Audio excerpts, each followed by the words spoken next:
I'm thankful that most academics are such terrible writers. Right, it gives you a job. I'm Angela Duckworth. I'm Stephen Dubner. And you're listening to No Stupid Questions. Today on the show, how do you get people to work for free without their even knowing it? It's like better than Tom Sawyer, really. He just painted a frickin' fence. Yeah. Also, there are millions of academic articles published each year. But how much is this research actually benefiting us? Not even other scientists are reading these articles. And not even scientists' mothers. Very likely not. Angela? Stephen? Nice to see you. It is great to see you. Special occasion today. Very special, I think. Our first ever guest on No Stupid Questions. And I think he may be a remarkable guest. I think he's absolutely a remarkable guest. But we should probably lower the expectations. I think he'll be an okay guest. He's fine. Great, guys, great. So Luis von Ahn is probably best known for being the creator of Duolingo, the popular app for learning foreign languages. Hi. Luis, welcome. Could you give us a kind of 60-second version of your entire life? I am currently the CEO of a company called Duolingo. We teach languages. Was born and grew up in Guatemala, came to the U.S. for college. I was a professor of computer science at Carnegie Mellon University. And something else that I did that became pretty popular is these distorted characters that you have to type all over the internet to prove that you're a human. It's called a CAPTCHA. And it stands for something clever. It's an acronym, yes. It's completely automated public Turing test to tell computers and humans apart. It's a mouthful. And this was to get the other end of a computer to prove that you were a human and not another computer. That's correct. For example, to prevent people from buying all of the tickets for a concert on Ticketmaster. That didn't work very well because they still do. They do, but it prevents other things. For example, it prevents things like people from writing programs to obtain millions of free email accounts. Luis von Ahn, I have a question for you now. And it goes like this. What do Luis von Ahn and Tom Sawyer have in common? I'm going to guess. It probably has to do with tricking somebody to paint a fence. I was not going to use the word trick. A positive version of I was trick. going to use the word entice. So you remember the Tom Sawyer story? You know, I actually don't remember it super well. Angela, do you remember the Tom Sawyer story? I don't, actually. Okay, so in The Adventures of Tom Sawyer's Aunt Polly tells him his Saturday chore is to whitewash or paint this really tall fence. And he's bummed because, you know, he'd rather be fishing or swimming or playing. And then he decides, well, what if I persuade people that this is not grunt work, but a novel and awesome thing to do? And then his friends start coming by. And pretty soon, not only have they painted the fence in turns, but he's made them pay him for the privilege of painting the fence. So here's a short passage. When the middle of the afternoon came, from being a poor, poverty-stricken boy in the morning, Tom was literally rolling in wealth. And so in the least pejorative way possible, I thought of you when I was reading about the way you've built your companies, which is incredibly ingenious. And it seems like it helps everybody. But can you explain what I mean by you being Tom Sawyerish in that regard? Yeah. For a while, a lot of my research had a lot to do with how do you entice people to do things that computers cannot do. When I was a first-year graduate student, I helped invent these CAPTCHAs. And can you tell the story of how you even knew that that was a function that computers needed? I was at Carnegie Mellon University, and the guy who at the time was the chief scientist of Yahoo, his name was Udi Manber, came to give a talk. And the talk was about 10 problems that they didn't know how to solve at Yahoo. And Yahoo, we should say, was a big deal. At the time was the single biggest internet company. Yahoo was like Google is today. It was huge, and then they had these 10 problems. I now understand that the reason he came to give this talk was to recruit potential employees. I thought he actually needed help solving these problems. But one of the problems he talked about was they didn't know how to stop people from writing programs to obtain millions of email accounts for free. The people who wanted to do that were spammers. Each account only allowed you to send like 500 messages a day. But if you wanted to send 50 million emails, you needed millions of accounts from which to send the spam messages. So they wanted a way to stop this. And people were just writing bots to sign up for millions of email accounts? That's right. And so first we came up with a more general idea. Like, what if we could come up with a test that can distinguish whether the thing that is getting an email account is actually a human or a computer? See, a human's not going to get 50 million email accounts because they'll lose patience. But a computer would get 50 million. So if we could distinguish between humans and computers, then we could solve the problem.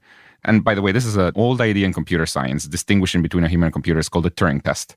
This was proposed by Alan Turing. Many people call him the father of computing. His idea was a computer will be intelligent once somebody cannot really determine whether they're talking to a human or to a computer. Now, in this case, it was a human judge trying to tell whether they're talking to a computer or a human. In the case for this problem that we were trying to solve, we needed a computer to be able to determine whether it was talking to a human or a computer. We needed a test that a computer could administer and grade, but not pass. At first, this seems paradoxical, but then when you're a professor, you actually realize this is not that uncommon. You can administer tests without being able to pass them. I definitely did that. So anyways, the idea was that, the more general idea. And then at some point, we came up with a specific one, which was, at the time, computers were not very good at reading images of distorted text, but humans were. So this is something that a computer can actually administer and grade. So a computer starts by putting some letters on an image, then it distorts them. All you have to do is just match the distorted letter. So that was the idea with the CAPTCHA. Were there other ideas you had that didn't work? There were others that did work, but just not as well. For example, we could give you a bunch of pictures of like flowers and then just ask you, what are these pictures of? And then you would have to type the word flower. Is that too open-ended? Yeah, it was too open-ended. It was harder. It required people to know how to spell. I was going to say, there's a little bit of human skill here. Not everybody knows how to spell. Whereas the beautiful thing about the distorted letters is that for every letter, there's actually a key on the keyboard. And humans happen to be pretty good at that. And it worked beautifully, yes? It worked beautifully. I mean, pretty quickly, essentially every website out there was using it in one way or another to stop people from writing programs that would abuse the system. At the time, about 200 million times a day, somebody would type a CAPTCHA on the internet. So could we somehow figure out how to get them to do something useful? And this is where it occurred to me that you could get them to help us digitize books. Google was trying to digitize all of the world's books. And the way that works is you take a book and you take a digital photograph of every page of the book. That gives you images with words in them. The next step is that the computer needs to decipher all of these words. But for older books, the computer could not decipher all of the words. Or even probably some fonts. Yeah, it was harder, or the picture was not super clear or something. The computer could not recognize about 30% of the words. The way we hooked up the whole process was we took the pictures from the book, and then the words that the computer could not understand, we would send them to people while they were typing CAPTCHAs on the internet.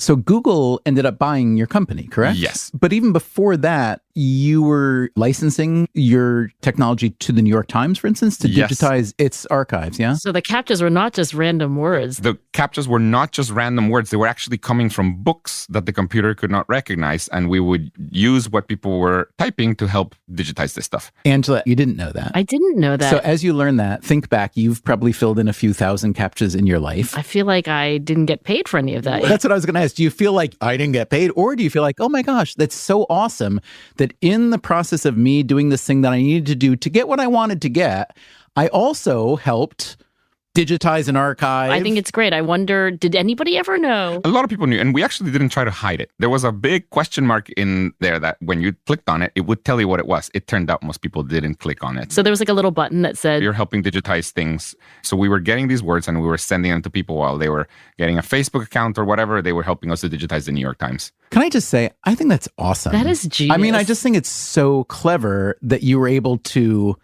repurpose labor. It's like better than Tom Sawyer, really. It is better than Tom. He just painted a freaking fence. Yeah. And it's going to need to be painted again like in 3 years. And once the New York Times is digitized, it won't. Is it still true, though? Haven't computers gotten better at being able to read distorted text? So computers have gotten way better. What has happened over time is that the modern versions of CAPTCHAs, the secure ones, are unlikely to use distorted characters now. And they're back to this original idea of pictures of things. Like you get pictures of street signs and you're asked, which of these is not a stop sign? Why can't they do that? I mean, gosh, that sounds like a great task for a computer. I think in most cases they can. This comes because something like Google Maps is trying to map all of the world and they're trying to recognize all of the stop signs in the world. Whenever the computer is not very sure that it saw a stop sign, it says, oh, okay, here's what I'm going to do. I'm going to send it to somebody that's trying to get an email account somewhere and I'm going to ask them, is this a stop sign or not? And so you're helping basically build much better maps or build better image recognition or something like that. So is there any of this win-win logic at the heart of Duolingo? There was at the beginning. There no longer is. Oh, I was hoping there still was. So just explain what Duolingo is and how it works. So primarily it is an app to learn languages. It's now the most popular way to learn languages in the world. There are more people learning languages on Duolingo in the United States than there are people learning languages in the whole U.S. public school system. We have 10 times as many people learning Irish on Duolingo than there are Irish native speakers. And you have a lot of people learning Game of Thrones and Star Trek languages. Are you kidding? Make of it what you will. There are more people learning High Valyrian on Duolingo from Game of Thrones than there are people learning Irish.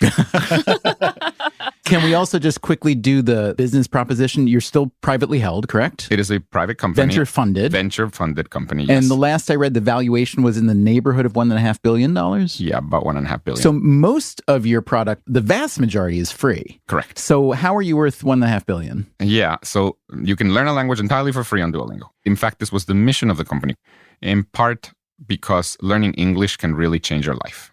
It's nice to learn French to go and order, a croissant in Paris, but really learning English in non-English speaking countries can double your income potential. There is data that shows that learning a second language, if you're an English speaking American, is pretty much useless. I think it's the lowest rated skill from employers in a recent survey. But if it were High Valyrian, maybe. Yeah, that wasn't on the survey. Well, but there's other things. By the way, I, of course, have to be here to tell you about all the benefits of learning a language. It is also good for your brain. It's good for executive function, prefrontal cortex. Yeah. But the mission has really been always to be able to teach for free. Is that related to your coming from Guatemala, where English is an incredibly valuable skill, yes? It's entirely. Not only is it an incredibly valuable skill, it's a very poor country. And everybody wanted to learn English and nobody had money. And all the ways there were to learn English were really expensive. So if I'm writing the Luis von Ahn biography, like the hagiography, I say, listen, if you, Angela, are feeling a little bit exploited that you didn't get paid for entering all those CAPTCHAs, you should know that he plowed the money back into a way to teach everyone English around the world. For free. I'm good with them. I feel like we're even now. So the way we make money is we had to be consistent with our mission. So the first thing that occurred to us is just put an ad at the end of a lesson. It turns out we have enough users that actually made us, tens of millions of dollars a year. Soon after that, we added a subscription, where the main thing the subscription did was turn off the ads. We make way more money from the subscription than from the ads. What percentage of your users turn off the ads? So 3% of our users are paying subscribers. But even being only 3% outweighs the revenue from the ads. Significantly. 85% of our revenue comes from those 3% of the users. That's the way Spotify works as well. There are a lot more free users, but the premium well more than make up for it. It's exactly the same thing. So last year we made $90 million from this, and then this year we're probably going to double it. We're thinking about going public, so I'm not supposed to give too many estimates. It's just us in the room. There's no microphones or anything. So you said that in the beginning, Duolingo used the translation for a different purpose. Can you describe that? Yeah. In the beginning, it was a very similar idea to this book digitization. What can we get out of people learning a language? Can we get something useful from them computers cannot yet do? And at the time, the idea was, could we get them to translate stuff for free for us? So what we did is we actually had contracts with CNN and BuzzFeed. They would write all their news in English, they would give it to us, and then we would have these users that were learning English on Duolingo, and then after a certain point would say, hey, you want to practice what you just learned? Here's a CNN article in English. Why don't you help us translate it to your native language? Imagine they were native Spanish speakers. So they would, to practice their English, would help us translate the article to Spanish, and then we would get multiple users to translate the same kind of paragraphs and stuff, and then a computer program would kind of combine all of it. And then we would give a translation back to CNN, who would pay us for this translation. It had one huge problem, though. Translation is a crappy business to be in, because the prices are always going down, and computer translation is getting better and better. Can I say you're the first computer scientist I've ever spoken with who afterward I understood a little bit better about how to think about problem solving. And it didn't just make me feel confused. Oh, thank you. There are other computer scientists like this. I'm sure there's a few, but I've also had some wildly baffling conversations where I really try to understand, because, computing is a marvel, especially for those who don't really understand it very well. It seems like magic, and I want it to not be magic. I've often asked to understand different pieces of it, and I kind of gain a little bit of an understanding.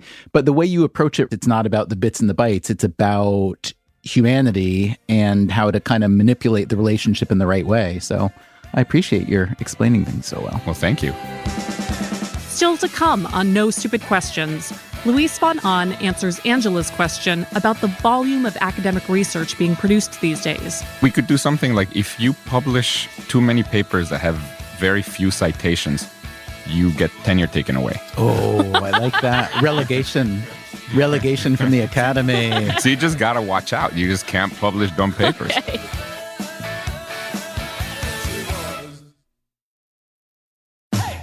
Welcome back to No Stupid Questions. Today, Angela and Stephen are speaking with Luis von Ahn, the computer scientist who invented CAPTCHA and is now the CEO of the language app Duolingo. I am really interested in Luis's position on scientific productivity. I do believe we should be producing scientific insights into everything, but I realize that there are something like 1 or even 2 million, depending on the estimate that you read, new scientific articles produced every year. And the typical article will get, 0, 1, maybe 2 citations, meaning not even other scientists are in any obvious way reading these articles. And not even scientists' mothers. Maybe not. Most likely not. Very likely not. So Luis says somebody who began as a professor in computer science, or at least was at one point in your career, and then moved outside of academia into the quote unquote real world. What do you think about whether there is utility in these many, many, many articles that are being produced? Well, that's not an easy question, but what I never really liked this about being a professor is I think a lot of people, including me, I was guilty of this. They think the end goal is the paper, not the result. And some of the people that I admire the most did not have that many papers throughout their career. Each one of them really changed the world. I think that we should strive to be a lot more like that. In computer science in particular, you hear of people who have 14 papers at the same conference. I can tell you this. I kind of don't care how smart you are. You cannot have 14 world-changing, amazing ideas in 1 year. You just can't. But to some degree, you can't blame the perpetrators so much themselves because the incentive structure is set up to encourage that, right? 100%. The problem is you need a way to measure it. The measurement kind of got in the way, right? So the measurement was always number of citations, number of papers. These are supposed to be proxies for the impact of your scientific discoveries. But now I feel like we're chasing the metric, and then that has led to kind of this like citation arms race. 20 or 30 years ago, to become a tenured professor, there was an expectation of some small number of citations and papers, and now it's just exploded where you can't even get interviewed for a job unless you have a reasonably long vita with lots of articles. It's crazy. And also things like Google Scholar really helped to do this because now you can count very easily how many citations somebody has, and then your worth as a scientist is you have 2,000 citations or 10,000 citations or 30,000 citations. You mentioned people who are great in their field, which I guess you mean your field, computer science, right? Yeah. Who've published only maybe a handful of papers. Can you give an example? A good example was my PhD advisor, Manuel Blum, very prominent in the field. I mean, he got the Turing Award, which is kind of the Nobel Prize for computer science. He's a cryptographer? He helped invent modern cryptography. He has more than a handful of papers, but he really didn't seem to publish more than a couple of papers per year. And there's a few of them that are really the beginnings of some amazing things. What motivated him? And if he wasn't motivated by citation count, how would you characterize what woke him up in the morning, kept him working so hard? I think in his case, he truly, truly wanted to understand things. When I started working with him, I would try to explain something to him and he would say, "I'm sorry, I don't understand." And he did that many, many times. At some point, I started kind of wondering, was this guy smart? I seem to be saying very simple stuff, but he just wants to have a really deep understanding of things. And at some point, I started realizing what a deep understanding meant. For example, if you have a really deep understanding of something, you can explain it really well. These people who can't explain things super well, they probably don't have that great of an understanding of things. So did you learn at that point that you didn't really fully understand even your own idea? Correct. And he helped you do that without telling you that's what he was doing. Exactly. And I got much better at explaining certain things. I mean, it'd be like the first line and he'd say, "I'm sorry, I don't understand." And, it really kind of pissed me off. He still doesn't understand one thing and he's still at it. He wants to understand consciousness. This is the thing he has wanted to understand his entire life. What does that mean to understand consciousness? I'm not even sure. Maybe you should turn the tables, say, "I'm sorry, Manuel, I don't understand what you mean by this idea. Can you explain it to me?" It's a pretty complex thing, right? I mean, consciousness, I'm sure you guys know way more about this, particularly Angela being an academic in this field. I mean, there's something about this. The thing that's controlling us. Right. If you're sitting in the park, you think you have consciousness and you see a squirrel chasing an acorn and you presume that the squirrel does not have the kind of consciousness we have. And then you go into a tailspin of like, but how would I know? Do computer scientists actually think about questions like this? Yes. Particularly early artificial intelligence researchers really wondered, what will it take for a computer to be able to do everything that a human can? And then you start wondering, well, okay, do they need to be conscious? From the outside, if all they're doing is the same input-output behavior, who cares whether they're conscious or not? So you say early AI, or maybe even early computer people. It reminds me a little bit of like the earliest economists going back a few hundred years ago. They were moral philosophers, and economics was just kind of like the nitty-gritty way of measuring how people were changing as society and industry was changing. Do you see a similar kind of generational shift among computer scientists, that there was more, whether it's philosophy or that kind of higher order thinking than now? Because I think a lot of people now, when they hear about someone going to school now for computer science, they almost think of it as like a very, very, very high-end trade school, because there's an industry. It's a great vocation. And so I'm curious whether the field has continued to produce and encourage that kind of philosophical thinking. I think it has definitely shifted from the early days. I think these people were a lot more philosophical, and they really were trying to answer very fundamental questions about what it means to be a human. I mean, now you go to school for computer science and you can get a very high-paying job at Google or at Facebook. So it's a different type of person that started going into the field. That doesn't mean that there's nobody out there thinking about all the deep questions, but overwhelmingly, I would say, it's become a lot more pragmatic. Okay, so getting back to Angela's original question about all these papers, as a layperson, I would think, wow, 2 million new papers every year? That's fantastic. We're broadening scientific knowledge so much. But if the preponderance of it is some form of job audition / academic status climbing / virtue signaling / whatever, then it's not so good, right? It's very hard to say whether this is good or not. I mean, there's the other argument, which is like, if you're trying to be creative, and 99% of the stuff you come up with is going to be crap. There's some research that says, look, you just need volume of ideas. There is this theory of creativity from Dean Keith Simonton. It's called the equal odds rule. And it says exactly that. You want a good idea? We'll start with 10 ideas. Maybe one of them will be good. Okay, you want 2 good ideas? Generate 20 ideas. I mean, it's really just a linear function, and more is better.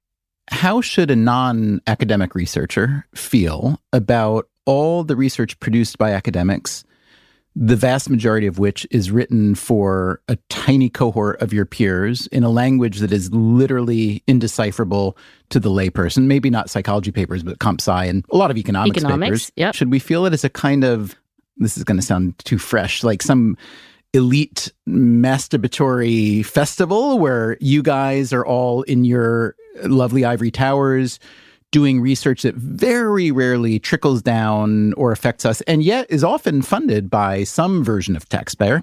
You know, I'm not saying that academic researchers should focus on news you can use kind of research, but it does seem extraordinarily cordoned off, including the fact that academic journals will cost $20,000 a year. Very few people will actually access them.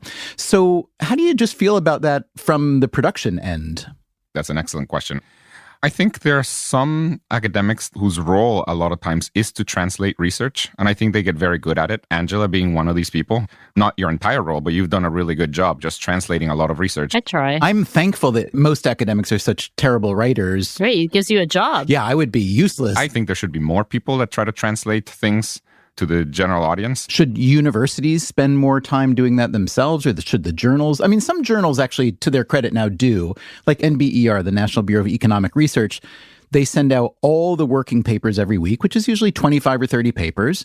And then once a week, they do a digest that's kind of written in, journalism form. And those are the papers that get written about in the New York Times and Wall Street Journal much more often, because reporters might be bright people, but they may not read all 30 economic papers every week. And so I figure that's a good function. But I still feel just that there's a kind of loss to society, that there's all this brain power and good ideas. Because every time I meet an academic, it can be in a very obscure field. And I always ask them, what do you think about? What are you working on? They always have something amazing, always. And I'm like, I've never heard a thing about that. Where would I have read that? And it's like, well, in the Journal of Left-Handed Cardiological, Okay, so here's a theory, as probably Manuel will tell you. It's not easy to write clearly, even for your peers. Also, if you're not a very clear thinker or an especially good writer, there's a kind of retreat into the dazzle them. Yeah, with syllables. With formulas. With formulas and passive tense sentences that are really long. I have mixed feelings. On the one hand, more scientific discovery is better, but it's absolutely true. There's this strange incentive system at work where you are personally awarded on volume, and it would be better if we had an incentive system that rewarded quality and not quantity. Right now, I think it's rewarding both, but the metrics are so much more visible when it comes to quantity than quality. I don't have any brilliant ideas of how to make the system better. We could do something like if you publish too many papers that have very few citations, you get tenure taken away. Oh, I like that. Relegation. Relegation from the academy. So you just got to watch out. You just can't publish dumb papers. Okay, I want you to start that movement, and I'm going to sign on to be your enforcer. That would be so much fun. We will not be loved by the academic world. It's okay. It's not my world. No Stupid Questions is part of the Freakonomics Radio Network. This episode was produced by me, Rebecca Lee Douglas. And now here's a fact check of today's questions. In the first half of the episode, Luis explains that the original purpose of CAPTCHA was to help prevent bots from signing up for spam accounts. He says that each account only allows you to send 500 emails per day, which is true. That's the sending limit for both Yahoo and Gmail. However, he goes on to say that if a spammer wants to send 50 million emails, they would need to register for millions of accounts. Luis may be a computer science genius, but he might need to brush up on his basic arithmetic. If Yahoo allows you to send 500 emails per day, you only need 100,000 accounts to send 50 million outbound messages. That is, within a period of 24 hours. This would still be quite challenging for a single person. Say it takes a human 1 minute to register for a new Yahoo email. Even if you did nothing but register for accounts all day and you didn't eat or sleep or use the bathroom, it would still take approximately 69 days, 10 hours, and 40 minutes to register 100,000 accounts. So you need to have some extreme devotion to fake Nigerian princes or to scientifically unproven male enhancement drugs. In the second half of the episode, Angela says that there are between 1 and 2 million scientific articles published each year. But according to the International Association of Scientific, Technical, and Medical Publishers, the number is actually more like 3 million. Luis was concerned that some academics publish 14 articles a year, but authors have been known to publish more than 72 papers a year, an equivalent to 1 paper every 5 days. Stephen laments how challenging it can be for lay people to access academic journals, which he says can cost $20,000 a year. Depending on the quality of the journals and the level of access, this number can actually be much higher.